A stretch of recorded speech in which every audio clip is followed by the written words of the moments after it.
পরের মেলা রে আজ আমিনার ঘরে আজ নবীজির দ্বারে ওর পরের মেলা রে নূরের দলায়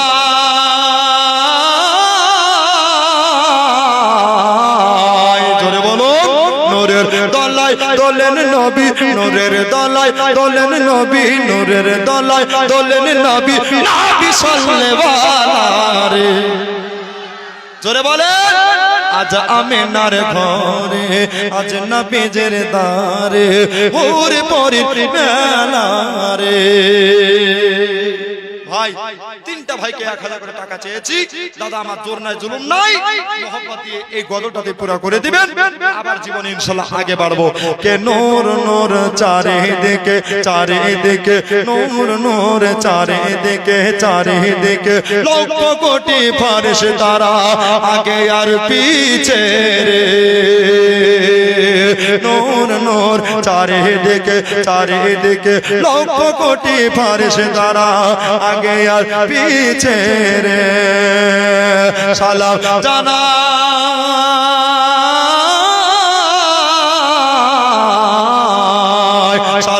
জানাই বারে বারে সালামে জানাই বারে বারে তাজিমের শহীদ ঝুঁকে রে আজ আমিনার ঘরে আজ নবীজির দ্বারে ওর পরের মেলা রে নূরের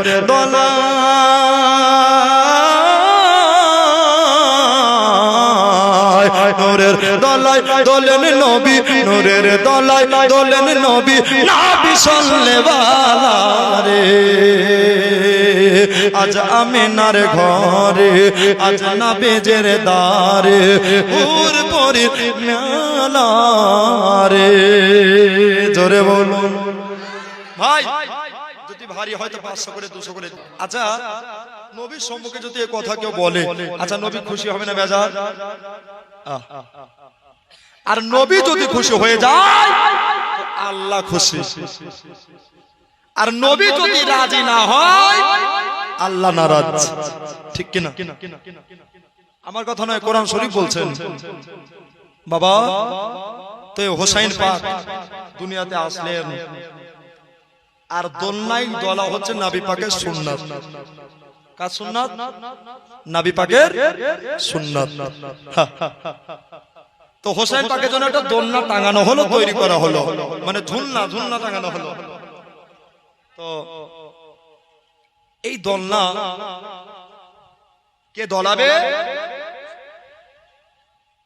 সুবহানাল্লাহ ফাতেমা বলছেন আমি একটা ঝটকা দিয়ে দিলাম জোরে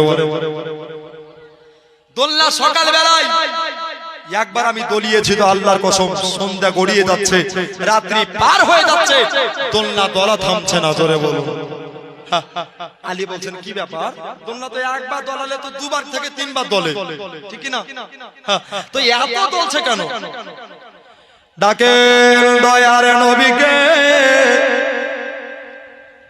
মায়ার নবীকে ডাকা হলো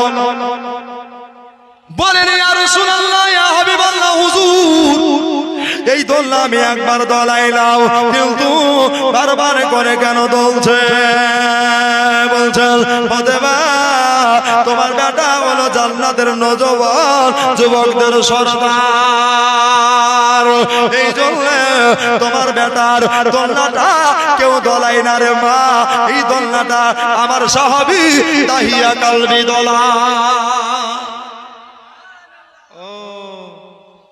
দাহিয়া কলবি দোলাই ঠিক আছে ফাতেমা বলছেন আমি দেখব সকাল বেলায় একটা ঝাঁক দিয়ে দিয়েছে আর একটা দোলা যেমনি দেবা ফাতেমা আড়াল হয়ে গেছে জোরে বলেন সুবহানাল্লাহ নবীর বেটি মা আড়াল হয়ে গিয়া ফাতেমা এবার যদি দেখতেছেন বাবা দাহিয়া কলবি এসে আমার ফাতেমার বেটার দোলনা দোলায় একদিন হলো দুই দিন হলো তিন দিনের বেলায় নবীজির কাছে দাহিয়া কলবি বলেন ইয়া রাসূলুল্লাহ ইয়া হাবিবাল্লাহ নবী গো আপনাকে একটা কথা জানাতে চাই নবী গো আমি মাত্র কয়েকদিনের ছুটি নিতে চাই, আজ থেকে দোলনা দোলাতে পারবো না। নবী আবার চিন্তা করে হয় আল্লাহ এবার যদি দাহিয়া কলবি চলে যায় তাহলে আমার হোসেনের দোলনাকে দোলা। দাহিয়া কলবি তুমি চলে যাবা তো দোলনাটা কে দোলাবে বাবু? তো জিবরাইল ফেরেশতা চলে আসলেন, বলছেন ইয়া রাসূলুল্লাহ ইয়া হাবিবাল্লাহ হুজুর গো আপনি কোনো চিন্তা করিয়েন না নবী গো, ফেরেশতারা সবার রূপ ধারণ করতে পারে, জোরে বলেন সুবহানাল্লাহ। এই হযরত মিকাইল আলাইহিস সালামকে আমি আপনার দাহিয়া কালবের রূপ দিয়া দেব, আপনার নাতির দোলনাটা এসে দোলাবে, জোরে বলেন সুবহানাল্লাহ। ভাইরা বন্ধুরা মা বোনেরা গো এদিকে দিক সব হয়ে গেল, চলে এবার মজার ঘটনায় মজার ঘটনায় এগিয়ে যায় রে ভাই। কবি আপনার লিখতেছেন খাকে কারবালায় কুফা থেকে 150 খানা চিঠি আপনার চলে আসলো, সব চিঠি সব পত্র ফেলে দিয়া হুজুর আমার এবার মদিনা থেকে কুফা দেশে যাবে।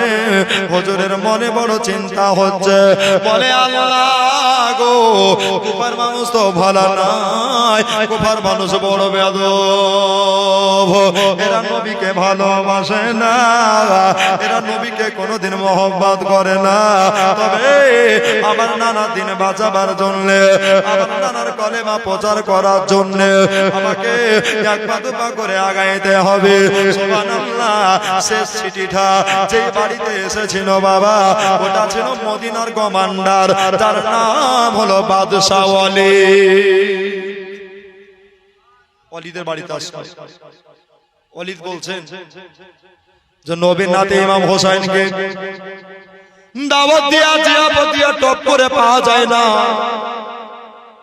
তবে আজকে যখন সুযোগ পেয়েছি আজকে হাত ছাড়া করলে হবে না।